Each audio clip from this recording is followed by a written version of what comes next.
औज़ुबिल्लाहिमिनश्शैतानिर्रजीम बिस्मिल्लाहिर्रहमानिर्रहीम अस्सलाम वालेकुम। इल्मी सिटी के साथ मैं हूँ आपकी होस्ट डॉक्टर कुरतुलैन तसव्वुर और इस प्लेटफॉर्म पे सबसे पहले आप लोगों को वेलकम कहती हूँ। अहलन व सहलन, खुशामदीद। उम्मीद करती हूँ आप सब लोग खैर आफियत से होंगे। आगे भी अल्लाह पाक आप लोगों को खैर आफियत से ही रखे। जी तो नाज़रीन, जैसा कि आप सब लोग जानते हैं कि इल्मी सिटी लाता है रोज आपके लिए इन्फॉर्मेटिव और इंटरेस्टिंग प्रोग्राम्स। आज भी हम हाजिर हुए हैं एक बहुत ही इंटरेस्टिंग प्रोग्राम के साथ। आज का जो टॉपिक है वो बताते चलूँ। आज का हमारा टॉपिक है dubbing career as a dubbing artist. आप डबिंग से तो अंदाजा लगा चुके होंगे कि हमारा जो आज का सेशन कितना ही इंटरेस्टिंग जाने वाला है। हम आज बात करेंगे कि डबिंग आर्टिस्ट कौन होते हैं और किस तरह से इस करियर में आगे जाया जा सकता है और एक कामयाब शख्स बना जा सकता है। इस बारे में हम डिटेल से बात करेंगे हमारे आज के गेस्ट से। सबसे पहले उनको तारुफ करवाते चलूँ। अगर मैं उनकी बात करूँ तो वो ना सिर्फ एक डबिंग डायरेक्टर हैं, डबिंग डबिंग आर्टिस्ट हैं, वॉइस ओवर आर्टिस्ट भी हैं। इसके अलावा बहुत सी मूवीज की अगर हम बात कर लें, फिल्म्स, फीचर फिल्म्स की बात कर लें, एनिमेटेड फिल्म्स की बात कर लें और एड्स की बात करें, बहुत से कमर्शियल्स की, उनमें बहुत ज़्यादा में वॉइस ओवर आर्टिस्ट रह चुके हैं और इनका 15 साल से ज़्यादा का एक्सपीरियंस भी है। इनका नाम है असफंयार शाहानी। अस्सलाम वालेकुम sir, welcome to the show. कैसे वालेकुम हैं अस्सलाम। आप? Thank you so much. अल्लाह का बहुत शुक्र है। आप बताइए, आप ठीक हैं? अल्लाह का शुक्र है, मैं बिल्कुल ठीक हूँ। जैसे मैंने अभी हमारे व्यूअर्स को बताया कि हमारा जो आज का टॉपिक है वो बहुत ही इंटरेस्टिंग है। मुझे तो नाम से इतनी एक्साइटमेंट हो रही है। और ये हम बातें सुना करते थे कि मतलब डबिंग होती है, जैसे हम बात करते हैं कि ड्रामे चल रहे हैं, हमारे पास टर्किश ड्रामे चल रहे हैं और ड्रामे चल रहे हैं, उनकी डबिंग हो रही होती है बाकायदगी से। तो सबसे पहले तो हमारे व्यूअर्स को जी। ये क्लियर करें कि डबिंग है क्या, किस तरह से डिफाइन करेंगे आप डबिंग को?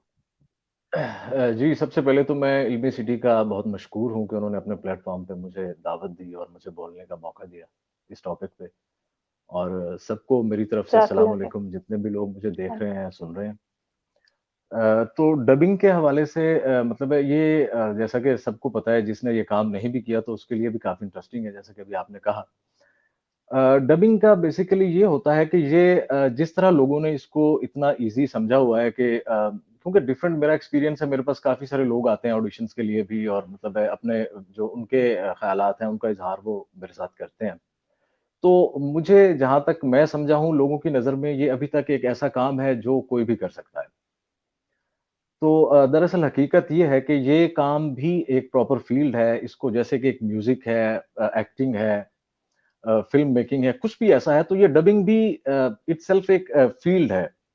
इसमें आपको ये नहीं होता कि जी मतलब, हाँ ठीक है, मतलब टैलेंट, बहुत से लोग होते हैं, टैलेंटेड होते हैं, लेकिन उनको एक सही गाइडलाइन नहीं मिलती, पहली बात। तो वो सारी चीज़ें तो ख़ैर एक तरफ, लेकिन डबिंग इटसेल्फ एक प्रॉपर काम है। इसमें आपको मतलब कुछ आइडिया होगा देखने सुनने वालों को भी, कि उसमें हमारी एक रिक्वायरमेंट हम डिसाइड करते हैं, जैसे कि एक लैंग्वेज है, फॉर एग्जांपल हम एक टर्किश कंटेंट है या कोई इंग्लिश कंटेंट है, उसको हम डब करते हैं किसी भी लैंग्वेज में, उर्दू में, पंजाबी में, क्योंकि मैंने डिफरेंट लैंग्वेजेस में काम किया है, सराइकी में, उर्दू में, पंजाबी में, इंग्लिश में। तो ये प्रॉपर एक फ़ील्ड है। इसमें ये होता है कि सबसे पहले तो मैं आपको ये बता दूँ कि इस काम की इब्तिदा होती कैसे है। अगर हमारे पास कोई चीज़ आती है, कोई कंटेंट आता है या कोई भी मतलब फुटेज आती है कि उसको हमने करना क्या होता है, तो सबसे पहले उसको हम प्रीव्यू करते हैं। उसमें से कैरेक्टराइज़ेशन होती है कि जी इसमें इतने कैरेक्टर्स हैं, हमें इतनी वॉइसेज़ चाहिए। फिर उन कैरेक्टर्स के हवाले से हमें वॉइसेज़ रिक्वायर्ड होती हैं, जो कि हम मुख्तलिफ ऑडिशंस करके ढूँढते हैं, या कुछ ऑलरेडी जो हमारी एक टीम है, जो कई सालों से हमारे साथ काम कर रही है, उनमें से अगर कोई बंदा उस में सूट कर रहा होता है, तो हम उसको उस चीज़ का मौका देते हैं। उसके अलावा होता ये है कि जो भी लैंग्वेज हम डब कर रहे हैं, फॉर एग्जांपल अगर हम टर्किश को डब कर रहे हैं, तो उसमें ये होता है कि हमारे पास स्क्रिप्ट आता है उसका, जो ट्रांसलेटेड होता है। उसमें फिर ये भी नहीं होता कि हम 100% स्क्रिप्ट को फ़ॉलो करते हैं, बल्कि हम ये देखते हैं कि वहाँ पे, क्योंकि हर डायलॉग की आपको पता है लेंथ होती है, एक एक बात होती है, तो उसके हिसाब से हमने उस लाइन को ट्रांसलेट करना होता है। तो अभी सम टाइम ये भी होता है कि हम स्क्रिप्ट को फ़ॉलो नहीं कर रहे होते, लेकिन हाँ, हम उसी का मकसद बयान ज़रूर कर रहे होते हैं, कि अगर एक लाइन है वो ज़्यादा कॉम्प्लिकेटेड है या वो उस कैरेक्टर पे पूरी नहीं आ रही, तो उसको हम अपने हिसाब से उससे मिलता-जुलता कुछ कर लेते हैं, लेकिन शर्त ये है कि वो सिंक होनी चाहिए प्रॉपर। अगर एक कैरेक्टर बोल रहा है, उसने कहा है कि फॉर एग्ज़ाम्पल कि तुम कहाँ जा रहे हो? तो वो तुम कहाँ जा रहे हो की लेंथ जितनी ही आपकी जो डायलॉग है, चाहे वो लैंग्वेज कोई भी है आपकी, पंजाबी है, उर्दू है, इंग्लिश है, कोई भी है। तो उसमें बस ये चीज़ें आपको देखनी होती हैं कि उसको आपने फ़ॉलो करना होता है, और लगना ये चाहिए कि वो कैरेक्टर ही बोल रहा है आपके सामने। जैसे कि हम डिफरेंट देखते हैं, अक्सर आप लोग भी कहते होंगे कि यार ये आवाज़ इस बंदे पे सूट नहीं कर रही, तो वो थोड़ा मिसकास्टिंग का भी इशू होता है। और मतलब इस तरह ये काफी सारी चीजें होती हैं जो कि शुरुआत में लोगों को मुश्किल लगती हैं, लेकिन जब हम इनसे यूज टू हो जाते हैं तो ये बड़ा एक इंटरेस्टिंग काम है, बड़ा मजे का काम है। ये जब हम thank you so much for clearing my query. और यहाँ पे मैं बताना चाहूंगी कि जब ये टॉपिक हम रख रहे थे ना, आई वाज सो एक्साइटेड कि मैं एक ऐसा सेशन जो है वो होस्ट करना चाह रही हूँ, जो हम चीजें देखते हैं टीवी पे, और बड़ा एक मतलब हर किसी की ख्वाहिश होती है ना कि चलो अगर ऑन स्क्रीन ना सही लेकिन आप बैक एंड पे रह के वॉइस ओवर एक्टिंग ही कर जी लें। जी तो ये चीज है ना बहुत ज्यादा मिस करते हैं, मैं बहुत ज्यादा एक्साइट करती है, बहुत से लोगों को करती है, ना सिर्फ मुझे करती है, बहुत से और भी हमारे व्यूअर्स होंगे जिनको बहुत शौक होता होगा इन सब चीजों का कि इस फील्ड में आए या फिर इस लाइन में आए। अगर मैं जैसे हमारा टॉपिक हमारा आज का है कि dubbing career as a dubbing artist, तो जी। इसका अब जो है मैं पूछना चाहूंगी कि आप जब आए तो किस तरह से सारी शुरुआत की। आप अपने बारे में बताइए कि किस तरह से इस फील्ड में आप आए। ये एक बड़ी लंबी कहानी है। बेसिकली मैं इस फील्ड में आना नहीं चाहता था, लेकिन हाँ ये था कि मुझे अच्छा बोलने का शौक जरूर था। कि जैसे मतलब हर किसी को होता है, मैंने कभी हेयर ब्रश पकड़ के शीशे के सामने खड़े हो जाना और मतलब उस हिसाब से गुफ्तगू करनी विदाउट एनी स्क्रिप्ट, और मतलब एक अच्छा बोलने वाला इंसान जो है वो कैसे बोलता है। उसके साथ साथ मेरा बेसिकली इस फील्ड को ज्वाइन करने का मकसद बाय बर्थ ये था कि मैंने एक्टिंग करनी है। जैसे जैसे मैं बड़ा होता गया काफी सारी चीजें क्लियर होती गई, लेकिन उसके बावजूद भी मैंने उस चीज को वैसे ही रखा अपने उस मिशन को कि जी ये काम करना है तो बस यही करना है। खैर वो वक्त के साथ साथ सारी चीजें जो हैं आहिस्ता आहिस्ता चलती गई चलती गई। डबिंग की जहां तक बात है, डबिंग में मैं एक्सीडेंटली कह लें कि मैं आ गया। हाँ बोलने का शौक मुझे जरूर था, लेकिन एक्सीडेंटली में इस तरह आ गया कि मेरे एक बड़े पाकिस्तान की फेमस शख्सियत है आजकल कॉमेडी के हवाले से, सजाद जानी। तो उनकी मेरी मुलाकात हुई कोई 2006 में। तो बस तब से मतलब उनके साथ रह के वो काम करते थे, मैं देखता था, तो मैं उन्हें कहता था कि यार ये काम जो है ना मैं कर सकता हूँ। मुझे लगता है क्योंकि इंसान को पता होता है कि कुछ चीजें ऐसी होती हैं जो आपके अंदर होती हैं, लेकिन आप उनको देर से डिस्कवर करते हैं, या कोई और उस चीज को डिस्कवर करके आपको बताता है कि यार आप ये कर सकते हो, तो फिर आप उस पर कंसंट्रेट करते हो, तो आप भी कहते हो कि हाँ जी ये तो मेरे लिए इजी काम है। तो बस इसी तरह उनके साथ रह रहे के मैंने एक दो छोटे छोटे कैरेक्टर्स किए। उसके बाद फिर प्रॉपर एक मूवी स्टार्ट हमने की, तो उसमें मैंने प्रॉपर एक कैरेक्टर किया थ्रू आउट। ऐसे करते करते करते करते उसमें काफी सारी चीजें उन्होंने मुझे गाइड की, काफी बाकी जो आसपास मेरे दोस्त थे उन्होंने गाइड किया। और इसके अलावा मैंने खुद उस चीज को फिर सीरियस लिया, सीरियस इस वजह से लिया कि मुझे मजा आने लग गया उस काम का। वो तो मैंने चलो ये जहां तक एक्टिंग ये सारी चीजें ये तो साथ साथ होनी है, लेकिन ये काम एक ऐसा है कि जो होना चाहिए हमारे उसमें। Excuse me.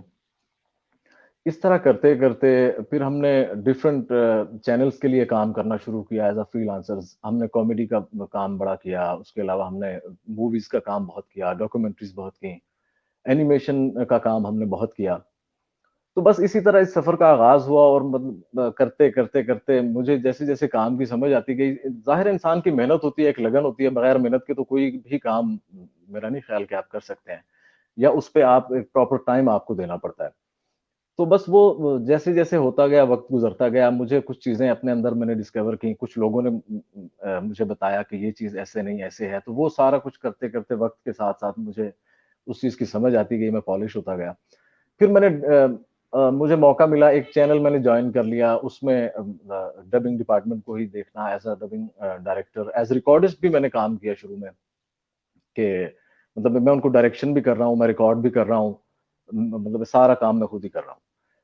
हाँ ये भी होता है, वो तो खैर अब भी होता है कि डबिंग जहां तक है, तो वो तो अगर मैंने अपनी डबिंग करनी होती है तो वो मैं खुद ही माइक सामने रख के सारा कुछ करके, तो वो मैं अकेला ही मतलब लगा होता हूँ। जाहिर एक्सपीरियंस हो गया, अब इतना अरसा हो गया। तो इसी तरह डबिंग का मेरा फील्ड में आने का आगाज हुआ। फिर मुख्तलिफ चैनल्स मैंने ज्वाइन किए, डबिंग से रिलेटेड काम मतलब मैंने किया उन चैनल्स के लिए। तो अभी करंट जो है मैं एज अ फ्रीलांसर काम कर रहा हूँ डिफरेंट चैनल्स के साथ, मैं डिफरेंट प्रोजेक्ट्स कर रहा हूँ डबिंग के हवाले से। एनिमेटेड सीरीज का हो गया, डॉक्यूमेंट्रीज हो गई, टर्किश सीरीज हो गई। अभी रिसेंट मैंने दो सीरीज अभी हमारी एक वेब चैनल पे ऑन एयर है।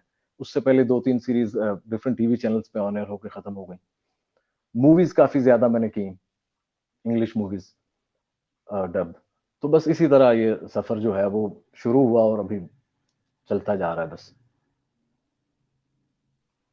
बहुत ही इंटरेस्टिंग सफर रहा आपका। और जैसे कहते हैं ना, सही उतार चढ़ाव उसके साथ चलता रहा और आपने हर चीज एक कहते हैं प्रॉपर के एंजॉय करके आपने की।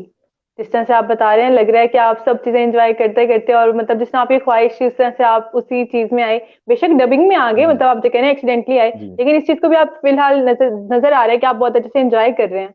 हाँ जी, बिल्कुल एन्जॉय तो मैं कर रहा हूँ। देखिए आसानी से तो ख़ैर ये भी नहीं हुआ, बड़ी-बड़ी चीज़ें हुई, बड़ी-बड़ी चीज़ों की कुर्बानी दी, जिसमें कह लें कि वक़्त की और रिश्तों की बड़ी चीज़ें। ज़ाहिर है आपको पता है कि एक स्ट्रगलर बंदा जो होता है, उसके सामने सिर्फ़ उसका एक टारगेट होता है, ना कि ये चीज़ें होती हैं कि यार मैं इनको भी लेके चलूँ। अगर वो चीज़ें आप साथ लेके चलते हैं, तो आप फिर उस मंज़िल पे पहुँच नहीं सकते। आप अपना टारगेट अचीव नहीं कर सकते। तो मतलब इसमें से ये भी हुआ कि कुछ लोग नाराज़ हो गए, कुछ लोग राज़ी हो गए, कुछ लोगों ने एप्रिशिएट किया कि जी, कुछ लोगों को लगा कि मैं बदल गया। मतलब ये सारी चीज़ें आपको पता है, हर बंदे का एक नज़रिया है अपना। उस तरह साथ-साथ चलती रहीं। तो देखिए कोई भी काम कोई भी फ़ील्ड है, आप एजुकेशन को ले लें, आप स्पोर्ट्स को ले लें, आप किसी भी फ़ील्ड को ले लें, तो उसमें मेहनत दरकार है।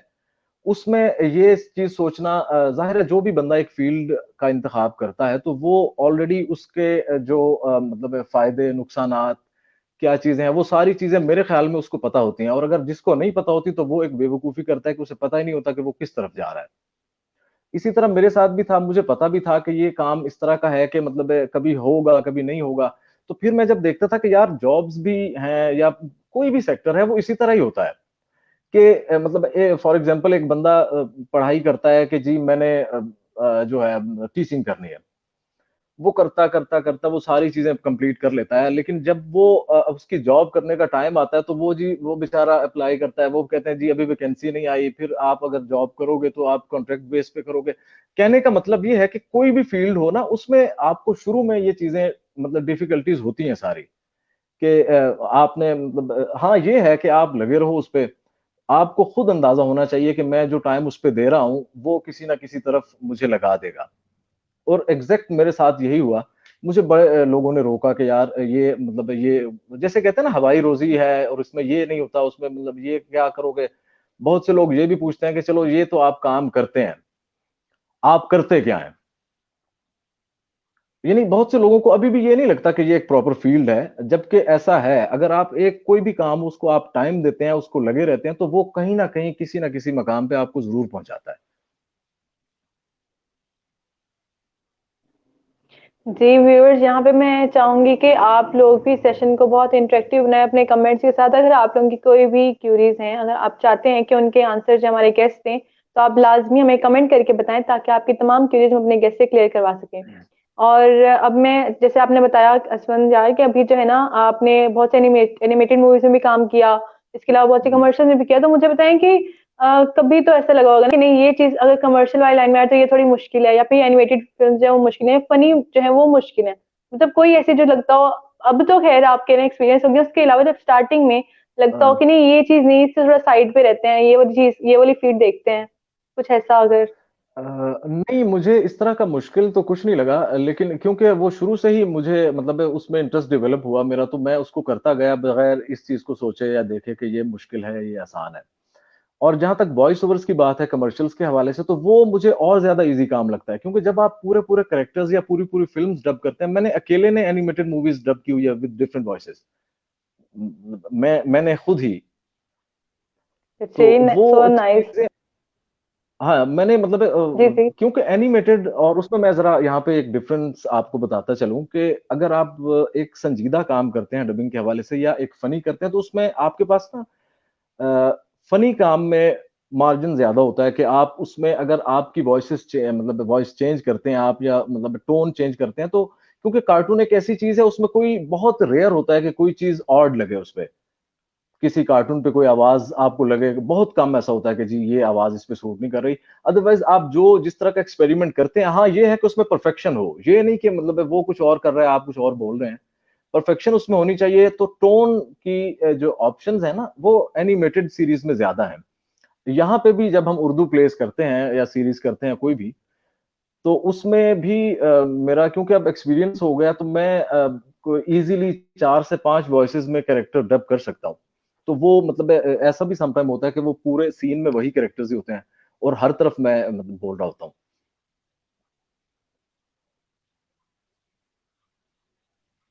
ये तो बहुत ही वो कहते हैं ना कि मल्टी टैलेंट वाली बात है कि मल्टी टैलेंटेड आप, मतलब ना सिर्फ आप डबिंग डायरेक्टर हैं, ना सिर्फ डबिंग डबिंग आर्टिस्ट हैं, वॉइस ओवर आर्टिस्ट के साथ आप मल्टी टैलेंटेड भी हैं कि बहुत सी आवाजें आप खुद ही निकाल लेते हैं, मतलब खुद ही आप उसमें वॉइस ओवर हाँ कर जी, रहे बस वो हैं डिफरेंट का। मैं शुरू आपसे कहा कि मतलब आप खुद कुछ चीजें जब एक काम में आप जाते हैं तो आप खुद कुछ चीजें अपने अंदर डिस्कवर करने लग जाते हैं कि ये चीज मैं करता हूँ। फिर कुछ चीजें होती हैं जो आपको प्रैक्टिस के साथ साथ मतलब इस काबिल बना देती हैं कि आप उन पे अबूर हासिल कर लेते हैं।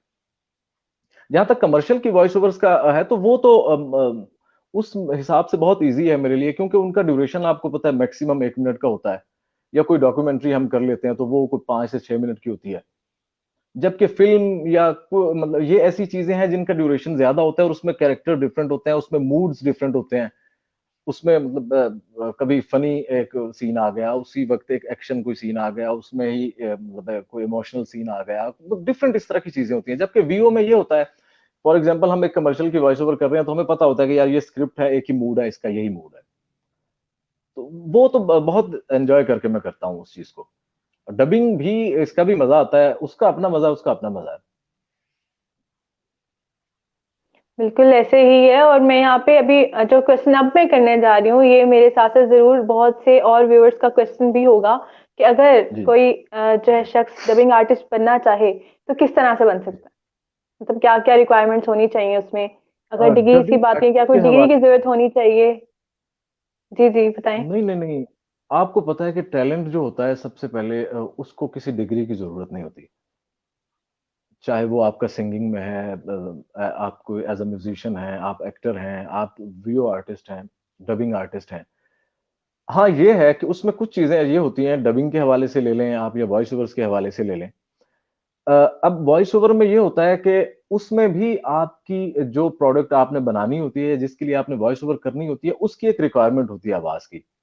फॉर एग्जाम्पल एक स्क्रिप्ट है आपके पास, तो आपको लगेगा कि यार इसके लिए हमें एक ऐसी आवाज चाहिए जो कि एक मैच्योर किस्म की एक बेस वाली एक आवाज हो। कुछ चीजें ऐसी होती हैं जिनमें आपको लगेगा कि यार इसमें हम बिल्कुल ही बारीक इस कैरेक्टर के लिए या इस वॉइस ओवर्स के लिए हमें ऐसी ही कोई आवाज चाहिए। तो कहने का मतलब ये है कि आवाज कोई भी जो है ना, वो फजूल या नाकारा नहीं होती। किसी भी तरह की कोई भी आवाज है, उसमें कहीं न कहीं आपको किसी न किसी कैरेक्टर पे वो रिक्वायरमेंट ज़रूर आती है। हाँ, ये अलग बात है कि फिर आपके लिए वो आवाज़ को ढूँढना थोड़ा मुश्किल हो जाता है। आपका अब सवाल की तरफ आते हैं कि डबिंग आर्टिस्ट बनने के लिए ज़रूरी क्या-क्या चीज़ें हैं। सबसे पहले तो आपका ये होना चाहिए कि आपको बोलने में आपकी खूबसूरती होनी चाहिए। खूबसूरती से मुराद ये है कि कुछ लफ्ज़ होते हैं, जैसे अभी भी मैं मतलब डिफरेंट ड्रामों में इवन के देख रहा होता हूँ, बड़े-बड़े सीनियर लोगों के मुँह से सुन रहा होता हूँ कि अभी भी कुछ वर्ड्स उर्दू के ऐसे हैं जो कि मुझे सुन के अफ़सोस भी होता है कि यार ये इतने सीनियर लोग भी मतलब इस चीज़ को इतना ईज़ी ले रहे हैं। मिसाल के तौर पे एक लफ्ज़ है फ़र्क, वो लोग कह रहे होते हैं फ़र्क। ठीक है? सिर्फ़, वो सिर्फ़ कह रहे होते हैं। सब्ज़, वो सब्ज़ कह रहे होते हैं। सुर्ख़ को वो सुरख़ कह रहे होते हैं। जबकि मतलब उनका अच्छा भला एक्सपोज़र है, अच्छी भला उनका एक्सपीरियंस है अपने काम में भी और वैसे भी मतलब उन्होंने दुनिया देखी। तो ये चीज़ें होती हैं। एक तो आपका एक्सेंट अच्छा होना चाहिए, चाहे आप उर्दू में कर रहे हैं, चाहे आप किसी भी लैंग्वेज में कर रहे हैं। दूसरा, आपको ग्रिप होनी चाहिए आपकी आवाज़ में उतार-चढ़ाव के हवाले से, स्ट्रेस पॉज़ेज़ के हवाले से। आपको पता होना चाहिए कि एक लाइन मैंने बोली है तो इसका पॉज़ कहाँ पे मैं ले सकता हूँ, कहाँ से अगला लफ्ज़ शुरू कर सकता हूँ, या कहाँ से कहाँ तक एक मूड में मैं बोल सकता हूँ, उससे आगे मैं मूड चेंज करूँगा। क्योंकि देखिए ना, जब आप फ्लुएंटली एक चीज़ रिकॉर्ड कर रहे होते हैं, चाहे वो कोई भी है, मतलब आप कोई तहरीर पढ़ के रिकॉर्ड करा रहे हैं, कुछ भी है, तो उसमें ड्यूरिंग रिकॉर्डिंग आपको बहुत कम ऐसा होता है। डबिंग में तो चलो ऐसा हो जाता है, लेकिन सम टाइम ऐसी जगहों पे आप जाते हैं कि वो कहते हैं कि जी स्क्रिप्ट आपके पास है, बस आपने बोलते जाना है। उसमें वो आप कहीं गलत होते हैं, सही होते हैं, वो आपको टोकते नहीं है। हाँ, जब आप रिकॉर्डिंग कर लेते हैं, वो कहते हैं यार ये चीज़ गलत थी, इसको दोबारा बोल दें, इसको सही। तो जब आप काम करते जाते हैं, काम के साथ-साथ आपको इस चीज़ का एक्सपीरियंस होता जाता है कि मैंने बोलना कैसे, जैसे सिंगिंग में होती है ना वेरिएशंस, डिफरेंट मूड्स होते हैं कि एक लाइन हमने सुनी, उसकी फील और है, एक लाइन की और है। इसी तरह सेम डबिंग में होता है कि एक अगर कोई इमोशनल सीन चल रहा है, तो उसका मूड वैसा होगा। हाँ, उसमें सम टाइम ये भी होगा कि मतलब कोई कैरेक्टर इमोशनल से एग्रेसिव हो गया ज्यादा, लेकिन उसमें वो चीज भी रहनी चाहिए जो असल उसकी रिक्वायरमेंट थी, जिसमें वो था। तो ये चीजें होनी चाहिए। उसके अलावा आपका बोलना, आपका पढ़ना फ्लुएंट होना चाहिए। मैं तो बड़े लोगों को कहता हूँ जो मुझसे कहते हैं ना कि जी हम बताएं कि प्रैक्टिस कैसे करनी चाहिए या हम कैसे अच्छा बोल सकते हैं। तो आपके लिए सबसे जो हेल्पफुल चीज होती है वो होता है आपके बोलते हुए आपका अपना सुनना, अपने आप को सुनना। ठीक है? या कोई बंदा बोल रहा है तो बंदा फर्ज करें आप न्यूज़ देख रहे हैं तो आप मतलब न्यूज़ कास्टर बोल रहा है तो आप देखते हैं कि यार अगर मैं ये चीज़ बोलता तो मैं कैसे बोलता? आप उसको ट्राई करते हैं अपने ऊपर। तो इसी तरह मतलब मैं उन्हें कहता हूँ कि अगर आपने अपने बोलने को अच्छा करना है तो आप कोई भी तहरीर पढ़ लें, कोई पोएट्री पढ़ लें। जिस मूड में वो तहरीर लिखी गई है उसको उसी मूड में पढ़ने की कोशिश करें। फिर ऑटोमैटिकली आपकी वो सारी चीज़ें आपके अंदर आना शुरू हो जाती हैं। अगर मैं कोई सैड कोई पोएट्री पढ़ रहा हूँ ना, तो मैं उसको अगर समझूँगा ना तो ऑटोमैटिकली मैं उसको उसी तरह ही पढ़ने लग जाऊँगा, जैसा उसका मूड है। ना कि मैं उसको मतलब एक अगर सैड पोएट्री है तो मैं उसको बड़ी लाउड और मतलब एलानिया और मतलब इस तरह तो मैं पढ़ूँगा नहीं ज़ाहिर है। कोई भी सेंसिबल बंदा होगा तो वो उस तहरीर को उसी हिसाब से पढ़ेगा, चाहे वो कोई न्यूज़ है, चाहे वो कोई मज़मून है, कुछ भी है। ये चीज़ उसके अलावा एक चीज़ ये होती है कि लोग कहते हैं कि जी सिर्फ़ एक बेसी वॉइस जो है वो ही डबिंग आर्टिस्ट बन सकता है या वही वॉइस ओवर आर्टिस्ट बन सकता है। ऐसा नहीं होता, बिल्कुल गलत है। हमारी टीम में ऐसे कई लोग हैं जिनकी आवाज़ मतलब बिल्कुल बेस से हट के है। यानी उनमें कोई भारीपन नहीं है उनकी आवाज़ में, बिल्कुल एक नॉर्मल सी एक टाइनी सी वॉइस होती है उनकी। या किसी की मतलब थोड़ी गले में खराश होती है। लेकिन वो जैसा कि मैंने आपसे पहले कहा कि हर कैरेक्टर की एक रिक्वायरमेंट होती है। जहाँ पे वो रिक्वायरमेंट आपको होगी, आप उस आवाज़ को रखोगे ना चाहते हुए भी। उसमें ये नहीं होगा कि अगर आपको एक बुजुर्ग की आवाज़ चाहिए जो बिल्कुल बेचारा गरीब-सा है, स्पेशली इन कार्टून्स में, और वो बोलता भी बिल्कुल बारीक-सा है, वो मतलब तोड़-तोड़ के बोलता है, तो उसपे कभी भी आप एक मतलब एक यंग बंदे की आवाज़ नहीं रखोगे। अगर वो रखोगे भी सही तो वो गलत होगा, आपको खुद नहीं अच्छा लगना उसपे। तो इसी तरह डबिंग करने के लिए भी ये नहीं है कि बहुत मुश्किल चीज़ है। हाँ, यही चीज़ें हैं कि आपका एक्शन पे आप तवज्जो दें, आप अपने बोलने पे तवज्जो दें, आप अपना पॉज़ पे, स्ट्रेस पे, वेरिएशंस पे, इन चीज़ों पे तवज्जो दें और बाकी जब काम आप करना शुरू करते हैं, तो फिर तो साथ-साथ आप पॉलिश हो ही जाते हैं, जैसे मेरे साथ हुआ। बड़े लफ्ज़ ऐसे थे जो मैं खुद गलत बोलता था। तो वो चीज़ें बेसिकली मैं यहाँ पे ये भी कहना चाहूँगा कि आप अपने अंदर सीखने की सलाहियत जो है ना, उसको हमेशा ज़िंदा रखें। बजाए इसके कि मतलब कोई बंदा अगर आपको टोकता है कि ये लफ्ज़ ऐसे नहीं ऐसे है, तो आप बजाए इसके कि उसको मतलब शुरू हो जाएँ, आप उस चीज़ पे ज़रा गौर करें कि हाँ, ये अगर बोल रहा है तो वो हमारे फ़ायदे के लिए बोल रहा है।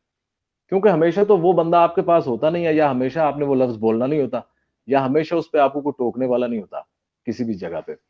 तो ये चीज़ें हैं ज़रा मतलब बेसिक्स जो हैं, बाकी तो फिर जब काम स्टार्ट होता है तो साथ-साथ इंसान होता ही जाता है पॉलिश। बहुत अच्छी बात आपने यहाँ पे कही कि हम लोगों को जो क्रिटिसिज्म है उसको पॉजिटिवली लेना चाहिए, बिल्कुल बजाए कि उसको पॉज़िटिव। नेगेटिवली हम लोग लें। हुँ, जी, जी। और यहाँ पे मैं जिन व्यूअर्स ने हमें अभी जॉइन किया उनको बताती चलूँ कि आज का जो हमारा टॉपिक है वो dubbing career as a dubbing artist. हम इस पे डिटेल से गुफ्तगू कर रहे हैं हमारे आज के गेस्ट के साथ, जो हमें बहुत ही इंटरेस्टिंग बातें जो है हमारे साथ शेयर कर रहे हैं इस हवाले से। और अभी मैं अपना जो नेक्स्ट क्वेश्चन है वो उनसे करूँगी, उससे पहले मैं चाहूँगी कि आप लोग कोई भी अगर आपकी क्यूरी है तो लाज़मी कमेंट करके हमें बताएँ, ताकि आपके तमाम सवालों के जवाबात हम अपने गेस्ट से आज ले सकें। जी, तो अब मेरा नेक्स्ट क्वेश्चन ये है कि जैसे अभी आपने बताया कि जो है ये जी, जी। क्राइटेरिया होता है, अगर एक डबिंग आर्टिस्ट जो है वो कोई जी, शख्स बनना चाह रहा है। मुझे ये बताएँ कि आपने क्राइटेरिया डिस्कस कर लिया, अगर अब किसी शख्स में ये जी। क्वालिटीज़ हैं, तो उसको कहाँ जाना चाहिए कि उसको मतलब पता हो कि मैंने यहाँ जाना है फॉर ऑडिशंस, हुँ, हुँ। जहाँ पे मतलब उसको पता हो कि क्योंकि आजकल आपको पता है कि पाकिस्तान में चाहे पब्लिक हो या प्राइवेट काम हो, कोई भी सेक्टर हो, जी, जी। हर जगह क्या चल रही है सिफ़ारिशें। तो वो जैसे स्टूडेंट्स की हम बात करें, जब अगर डबिंग की बात करें तो स्टूडेंट्स बहुत से चाहते हैं कि वो ये काम करें। तो इसके जी, लिए जी। उन्हें कहाँ पे जाना चाहिए? किस जगह पे जाके उनको जो है अपना इंटरव्यू वगैरह देना चाहिए, ऑडिशंस देने चाहिए? देखिए पहले तो ऐसा होता था कि लाहौर में भी और कराची में भी बड़ा काम हो रहा है डबिंग के हवाले से अभी भी हो रहा है। लेकिन हम बात करते हैं अगर लाहौर की तो लाहौर का ये सिलसिला है कि इसमें जो प्लेटफ़ॉर्म्स थे पहले मतलब कुछ चैनल्स थे जो डबिंग करवा रहे थे। अभी मतलब 1 साल पहले तक वो सारा कुछ हो रहा था, कोरोना से पहले की जो सिचुएशन थी।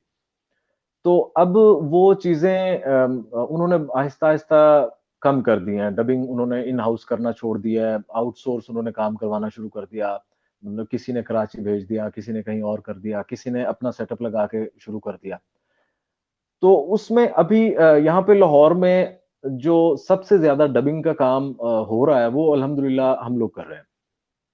तो हमसे जो भी मिलता है, इवन कि हमें फ़ेसबुक पे जॉइन करता है या हमें कहीं मतलब है वो किसी को पता चलता है कि हम इस फ़ील्ड में हैं या वैसे कोई हमें ढूँढ के फ़ेसबुक के थ्रू या किसी लिंक के थ्रू आ जाता है।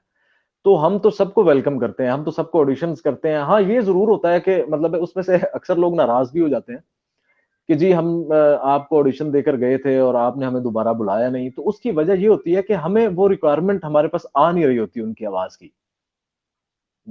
जो उनका स्ट्रक्चर है या जो उनका टोन है, उसके हवाले से समटाइम ये भी होता है कि हमें कोई कैरेक्टर मिल नहीं रहा होता, जो हम उससे करवाएँ। तो ऑडिशंस तो बेतहाशा लोग अभी भी रिसेंट मतलब हम जो प्रोजेक्ट्स कर रहे थे, इसमें बहुत से लोगों ने आके हमें ऑडिशंस दिए। उनमें से काफ़ी लोगों ने हमारे साथ काम भी किया।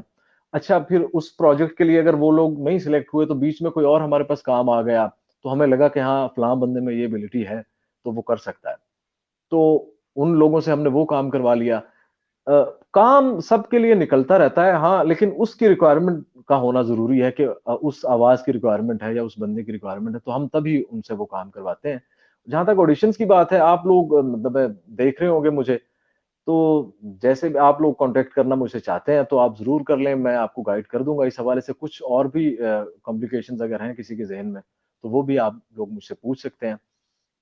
तो मेरी तरफ से मोस्ट वेलकम सबको। Thank you so much. और यहाँ पे मैं अपना नेक्स्ट क्वेश्चन करूँगी, जैसे अभी आपने मतलब बताया कि हुँ, डिफरेंट जो लोग आपके पास आते हैं और जो भी फिर जिस करेक्टर में जो है वो जिसको फिल करता है, तो फिर आप उसको उसके लिए ले लेते हैं। मुझे ये बताएं कि जी। हम यहाँ पे अब देख रहे हैं पाकिस्तान में तो बहुत ज्यादा जो है एयर किए जा रहे हैं हमारे जो ऑन एयर किए जा रहे हैं हमारे ड्रामे टर्किश, अगर हम बात करें तो बहुत से गुजर भी चुके जी, हैं, मेरा सुल्तान और जी। एक हसीन इंतकाम अभी चल रहा है, अभी पिछले दिनों हमारी कहानी, और बहुत से ऐसे जो है ना ड्रामे गुजरा है, और सबसे फेमस अर्तुगरुल गुजरा है अभी अभी। अभी इसकी सीजन हुँ। आएगा, सभी अभी रहते हैं डबिंग होने वाले। तो अभी मुझे बताएं कि हम चल रहा लोग है। क्यों उनको प्रमोट कर रहे हैं? क्या हमारा पाकिस्तानी कंटेंट इनफ नहीं है? देखिए जहाँ तक पाकिस्तानी कंटेंट की बात है, वो सब लोगों को पता है कि आजकल कैसा चल रहा है। मैं क्योंकि ज़्यादा ड्रामे देखता नहीं हूँ, तो हाँ, लेकिन जब इत्तेफ़ाक होता है, तो मैं मतलब बड़ी अजीबो-गरीब सी चीज़ें उन ड्रामों में देखता हूँ। ये भी नहीं कि हर ड्रामे में, परसेंटेज आपको बता रहा हूँ कि अगर एक चीज़ मतलब 100% नहीं है ना, तो 90% वही चीज़ है, जिसको बेचा जा रहा है बार-बार मुख्तलिफ रैपर लगा के। रैपर से मुराद नाम चेंज हो जाएगा ड्रामे का, कैरेक्टर चेंज हो जाएगा, एनवायरनमेंट चेंज हो जाएगा, बस यही चीज़ें होंगी। तो अभी जो मैं समझता हूँ हमारे ड्रामों के हवाले से वो ये है कि जो रिश्ते हैं उनको पामाल किया जा रहा है बहुत हद तक। फैमिली के हवाले बिल्कुल से ऐसा तो देख है। लें आप, मतलब देवर-भाभी का एक रिलेशन देख लें, उसमें कोई अब तमीज़ नहीं रही। अच्छा, साली और बहनोई का आप रिलेशन देख लें, उसमें कोई तमीज़ नहीं रही। ठीक है, उसके अलावा इवन कि आप औलाद का देख लें अपने वालिदैन के साथ जो चीज़ें दिखाई जाती हैं, वो वैसा नहीं रहा। और जहाँ तक ये बात है कि टर्किश हम डब क्यों करते हैं या उसकी ज़रूरत क्यों पड़ती है, सबसे पहली बात तो ये है कि लोग डिफरेंट चीज़ें माँगते हैं, चेंज चाहते हैं देखना। और उससे पहले भी ये हुआ कि जब हमारा मतलब गवर्नमेंट लेवल पे भी इस चीज़ को थोड़ा एप्रिशिएट किया गया कि ये चीज़ होनी चाहिए। बेसिकली वो दोनों कंट्रीज़ का कल्चर इंट्रोड्यूस करवाना था एक-दूसरे के सामने कि जी ये चीज़ें होती हैं। हाँ, उनमें भी कुछ चीज़ें ऐसी हैं, बल्कि काफ़ी सारी चीज़ें ऐसी हैं कि उनमें भी वो चीज़ें गलत हैं। जैसे अब इश्क-ए ममनू देख लें आप। उनमें भी वो सारा कुछ था। उस वक़्त ये होता था कि उस पे मतलब सारे लोग ना बोलना शुरू हो गए थे, कि जी ये क्या हम दिखा रहे हैं, और एक तो हमारे मुल्क का वो ड्रामा नहीं है और दूसरा वो हमारे आर्टिस्ट नहीं है हमारे मुल्क के, हम उनको इतना क्यों मतलब पसंद किया जा रहा है या क्यों उनकी सबसे ज़्यादा हाई रेटिंग जा रही है उस प्रोजेक्ट की। तो अभी वो जब खत्म हो गया ना, तो उसमें से कुछ लोगों ने उस फ़ॉर्मूले को पकड़ लिया कि ये चीज़ जो है ना, ये ज़्यादा बिकती है। क्योंकि वो हो गया ना, फर्क महसूस हो गया उस वक्त हमारे तरफ क्या चल रहा था, उधर क्या चल रहा था। फिर वो ड्रामा आया, फिर हमने देखा उसमें से यही चीजें होने लग गई। फैमिली में कोई बंदा किस तरफ जा रहा है, कोई बंदा किसी तरफ जा रहा है, वो सारा कुछ हो रहा है। तो वही चीजें अब, जो हम उस जमाने में कहते होते थे कि यार ये क्या दिखाना शुरू कर दिया, वही चीजें अब हमारे चैनल्स पे आ गई हैं। और उधर का जो कंटेंट है, वो अब जब आपने बात की अर्तुल गाजी की, तो वो एक ऐसी चीज आई बड़े अरसे के बाद, जिसमें जो मतलब लोग ऐसे थे जो कि उन चीजों को पसंद नहीं करते थे जो दिखाया जा रहा था। और इसमें थोड़ा एक मतलब मजहबी एलिमेंट भी कह लें आ गया, और एक मतलब उस हवाले से भी एक हिस्ट्री को रिपीट किया गया, जिसमें मतलब हमारे मजहब इस्लाम का बड़ा दखल और वो सारी चीजें हैं, जो कि अप्रिशिएटिंग है उस हवाले से। तो वो लोगों का एक नया बेसिकली उस, मैं ये समझता हूँ कि उस प्रोजेक्ट का जो बहुत हिट होने का की एक वजह है, वो यही है कि बड़े अरसे बाद लोगों को वो चीजें नजर आई हैं जो वो देखना चाहते थे, स्पेशली जरा बड़ी उम्र के लोग।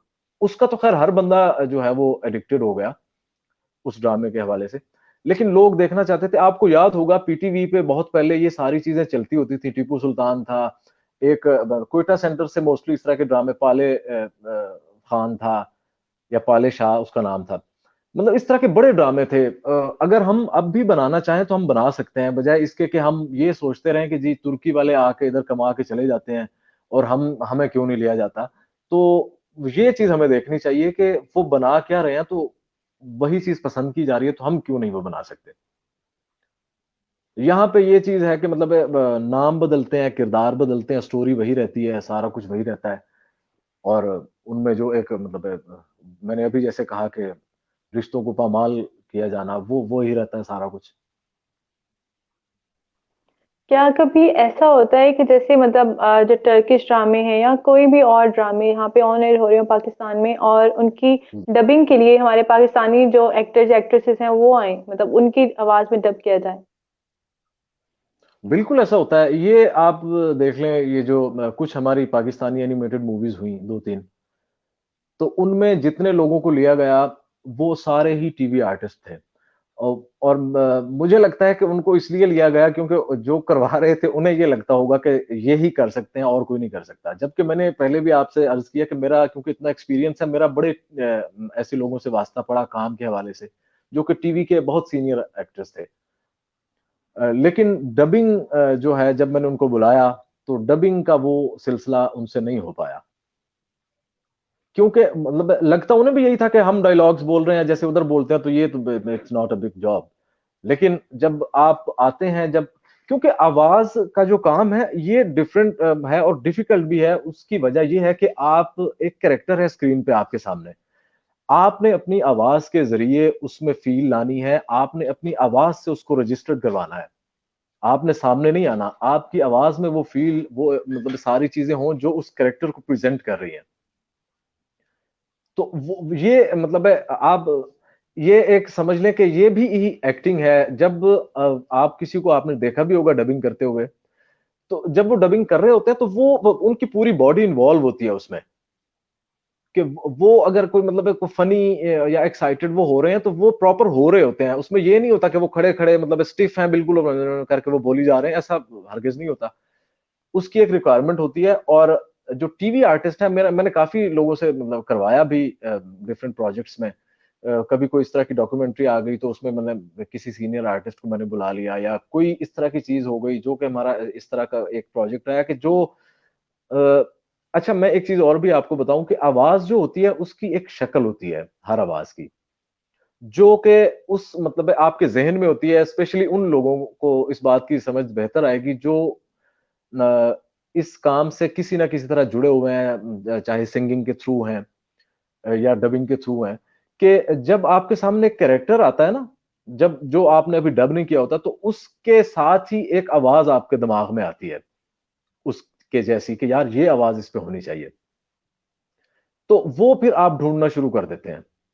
तो इसी तरह होता है कि जो एक्टर्स हैं हमारे टीवी के, उसमें भी मतलब है कुछ ऐसे काफी सारे लोग हैं कि जिन जो मेरे पास कोई काम आया या मैंने देखा तो किसी ने मुझसे अब कहा कि यार इसके लिए कोई बंदा सजेस्ट करें, तो वो सबसे पहले नाम ही वही आया जहन में कि जो मतलब टीवी आर्टिस्ट, काफी सारे ऐसे लोग हैं सीनियर जिनसे काम हमने करवाया, टीवी के लोग हैं जो फिल्म्स के लोग हैं।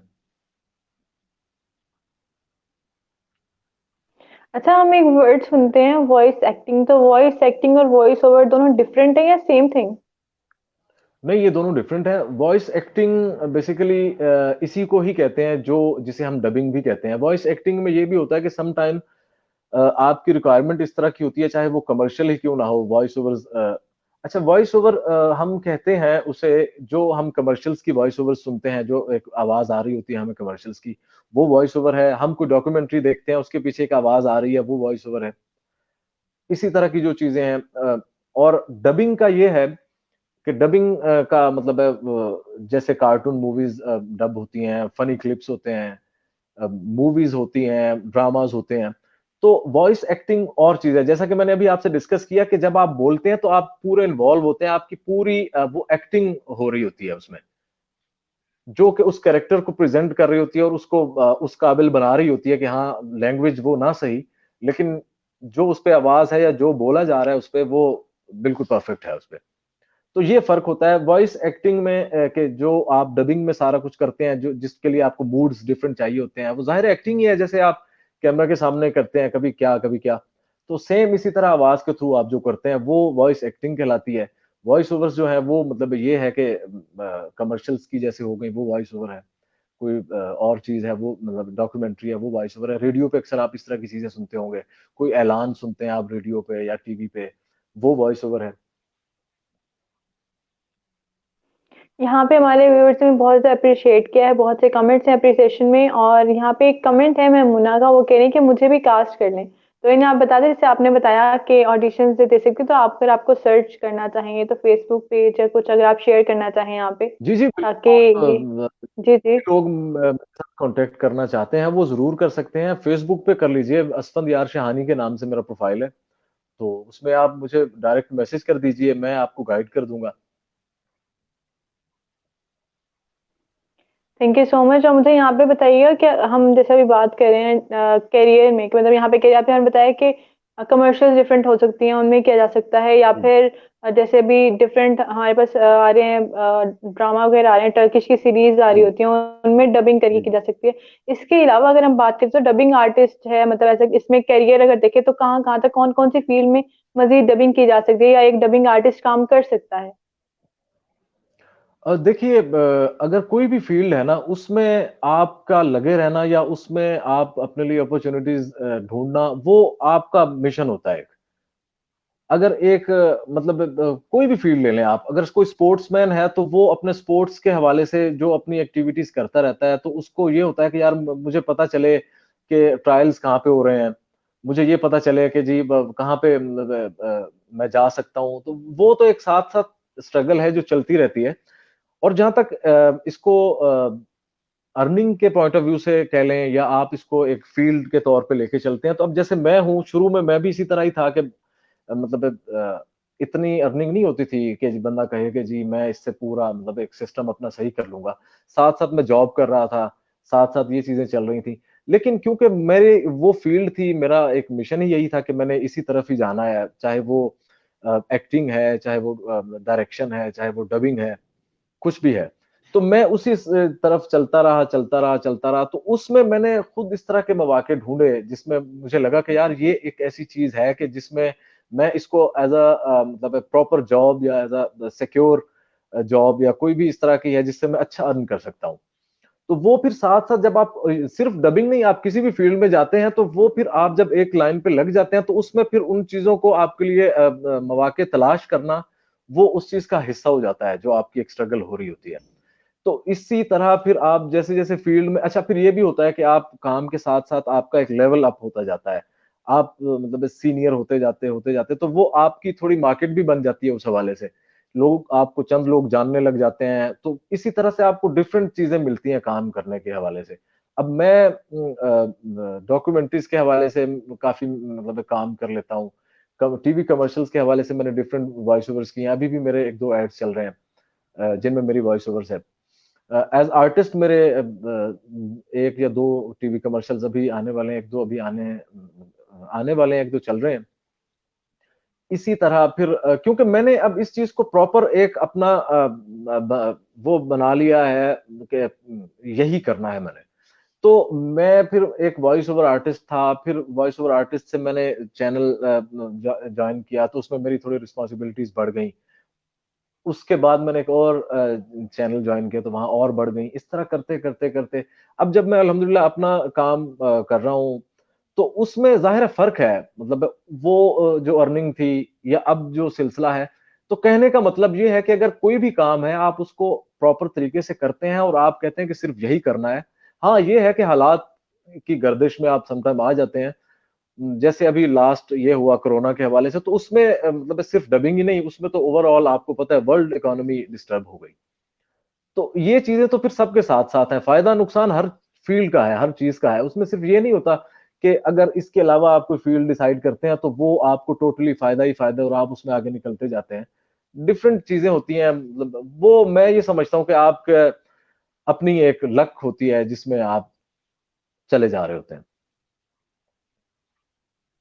ठीक हो गया। मुझे बताएं कि कितना टाइम लगता है डबिंग आर्टिस्ट बनने में? मतलब कोई ट्रेनिंग होती है कुछ, तो टाइम टोटल अगर हम कहें तो वो कितना लगता है डबिंग आर्टिस्ट बनने में? देखिए, अगर आप बिल्कुल बिगिनर हैं तो आपकी बिगिनिंग है, उसमें ये होता है कि आप अगर आपको काम मिलता जाता है ना इस हिसाब से कि आप मतलब एक प्रोजेक्ट आपने किया, फिर अगला किया, सेम वैसे जैसे एक्टिंग होती है कि आप कोई नया एक्टर आता है तो बहुत कम ऐसे होते हैं कि वो मुतासिर करते हैं आपको पहली दफा पे। अदरवाइज आप ये कह रहे होते हैं कि ये अब बेहतर हो गया है पहले से। तो सेम यही चीज है, आप जब एक काम को करते जाते हैं तो उसमें जो जो आपको गाइड करने वाले लोग होते हैं, वो आपको थोड़ा बहुत मजीद पॉलिश करते हैं। कुछ चीजें ऐसी होती हैं जो आपके सामने जब आती हैं तो आप देखते हो कि यार ये चीज गलत थी, ये सही थी, नेक्स्ट टाइम मैंने ऐसा करना है। वो चीजें आपके लिए बड़ी हेल्पफुल होती हैं। बाकी जैसा कहते हैं practice make a man perfect. तो वो आप मतलब इस इसमें ये नहीं कह सकते। हाँ, कोई बंदे ऐसे आते हैं जो पहली दफा आते हैं और वो पहली लाइन बोलते हैं हमें ऑडिशन देते हुए, तो हम समझ जाते हैं कि यार इस पे खपने की जरूरत नहीं है, ये ठीक है। और हम उसको खपाते भी नहीं है मजीद के जी कुछ और बोलें, कुछ और बोलें। वो क्योंकि होता है, जाहिर इतना एक्सपीरियंस है, अब समझ आ गई है। इवन के अक्सर लोग ऐसे हैं जो अपने ऑडिशंस मुझे वैसे व्हाट्सएप कर देते हैं, मुझे फोन पे सुना देते हैं, तो वो उस वक्त हमें समझ आ जाती है कि ये बंदा कितना काम कर सकता है या हम आप इनसे कितना काम ले सकते हैं। तो जाहिर है वक्त के साथ साथ फिर आप पॉलिश होते जाते हैं। कुछ लोग ऐसे होते हैं जिनके अंदर वो चीज होती है, लेकिन आपने उनको बताना होता है कि आपके अंदर ये चीज है। जब जैसे मेरे साथ हुआ, कुछ चीजें मेरे अंदर थी, मुझे शौक था, लेकिन मैं उनको बाहर लाता नहीं था कि शायद ये पता नहीं मैं ही ऐसा सोच रहा हूँ कि ऐसा कोई काम होता नहीं है। और अच्छा, आप ये भी देखें कि जब मैंने ये फील्ड ज्वाइन की भी नहीं थी, उससे पहले का मुझे मतलब कॉन्सेप्ट ही नहीं था डबिंग क्या होती है, ना मुझे पता था कि कोई ऐसा काम होता है। ये वर्ड मेरे लिए बिल्कुल नया था जब मैंने इसको स्टार्ट किया ना। लेकिन जब मैं उसको समझा तो मैंने कहा यार डबिंग का मतलब सिंपल एक चीज है कि एक लैंग्वेज है, आप उस पर दूसरी लैंग्वेज डब कर रहे हैं, तो बस ये यही यही डबिंग है। तो बाकी उसकी बारीकियां जो है वो फिर काम करते गए साथ साथ। और कई ऐसे लोग हैं मेरी टीम में जो कि मतलब मुझे याद है जब वो आए थे वो कैसे थे, या अब जब वो मतलब बड़े बड़े कैरेक्टर्स कर रहे हैं हमारे प्रोजेक्ट्स में। तो अभी मतलब हमें उनका 1% भी नहीं होता कि हम कहें कि यार इनके साथ बैठना जरूरी है, अपनी ही सुपरविजन में इनसे कराया जाए, अदरवाइज ये नहीं कर सकते। ऐसा बिल्कुल नहीं है। अब वो इस तरह के भी हो गए हैं एक्सपर्ट कि अगर हम नहीं भी होते उनके साथ तो वो अपना काम बड़े अच्छे तरीके से कर लेते हैं। बहुत शुक्रिया आपका हमें अपने बिजी शेड्यूल से इतना ज़्यादा टाइम देने के लिए और इतने इंफॉर्मेटिव सेशन करने के लिए। बहुत ज़्यादा इंटरेस्टिंग सेशन रहा हमारा आज का। और बहुत सी बातें थैंक यू। हमें जो बात आपने बताई वो हमें पहले नहीं पता थी और बहुत ही क्यूरियस थे हम लोग ये सब बातें जानने के लिए। थैंक यू सो मच हमें टाइम देने के लिए। Thank you so much for joining us. और यहाँ पे अगर आप एंड पे कुछ ऐड करना चाहें फॉर आवर व्यूअर्स तो प्लीज। जी, बिल्कुल करना चाहूँगा। मैं दोबारा आप सबसे ये बात कहता हूँ कि अगर आप डबिंग के हवाले से, कुछ भी वॉइस ओवर्स के हवाले से मुझसे पूछना चाहते हैं, आप ये करना चाहते हैं, ऑडिशंस देना चाहते हैं, तो आप ज़रूर कॉन्टैक्ट कीजिए फ़ेसबुक पे मेरे साथ। असफ़ंद यार शाहानी के नाम से मेरा प्रोफ़ाइल है। और इसके अलावा मैं आपसे ये कहना चाहूँगा कि कोई भी काम है, उसमें आपने हिम्मत बिल्कुल नहीं हारनी कि जी अब ये नहीं हो सकता, क्योंकि जो चीज भी आप करते हैं ना सच्चे दिल से, जिसके पीछे आपकी एक लगन होती है, हाँ ये है कि नीयत आपकी साफ होनी चाहिए। इसलिए वो काम या स्ट्रगल ना की जाए कि मैं इसलिए कर रहा हूँ कि फलां बंदा जो है ना वो उसकी वजह से मैं कर रहा हूँ, कि मैं मतलब उसको मैंने बताना है। वो चीज नहीं होती। हर बंदे की अपनी एक स्ट्रगल है, और स्ट्रगल करने वाला बंदा कभी नाकाम नहीं होता, ये मेरा एक्सपीरियंस है। और मायूसी वैसे भी गुनाह है, आपको पता है। अल्लाह ताला की तरफ से भी ये चीज़ है कि आपको मायूस नहीं होना चाहिए। तो बाकी खुश रहिए, अपना बहुत ख़्याल रखिए, खुश रखिए। तो इंशाल्लाह जल्दी होती है आप लोगों से मुलाकात दोबारा। Thank you so much. और आपका भी एक बार फिर शुक्रिया इल्मी सिटी कि आपने मुझे बुलाया और मुझे थैंक बोलने यू का सो मौका मच। दिया। Thank you so much. और यहाँ पे मैं अपने व्यूअर्स का भी बहुत ज़्यादा शुक्रिया अदा करना चाहूँगी जिन्होंने अपने कमेंट्स से हमारे सेशन को इतना इंटरेक्टिव बनाए रखा। और एक दफ़ा दोबारा थैंक यू आपका सो बहुत मच। शुक्रिया असफंयार कि आपने हमें ज्वाइन किया।